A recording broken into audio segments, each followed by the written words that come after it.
Mapagpalang araw po sa inyo lahat, mga minamahal namin tagapagkinig at bisita. Ngayon, ating tutukuyin at ipakikilala ang isa sa pinakamahalagang personalidad na humubong sa kasaysayan ng Pilipinas, si Don Miguel Lopez de Legazpi. Tara, simulan na natin!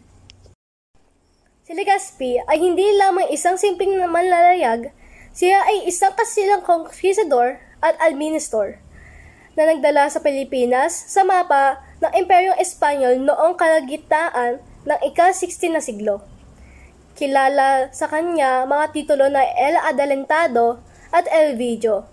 Siya ang nanguna sa matagumpay ng ekspedisyon na nagtapos ng pagtatag ng unang permanenteng kolonyal ng Espanya sa Cebu noong 1565. Higit pa rito, siya ang nagtatag ng Maynila bilang kabisera noong 1571 na nagbigay daan sa pag-uugnayan ng Pilipinas sa mundo sa pamamagitan ng kanyang nakalakalang galyon.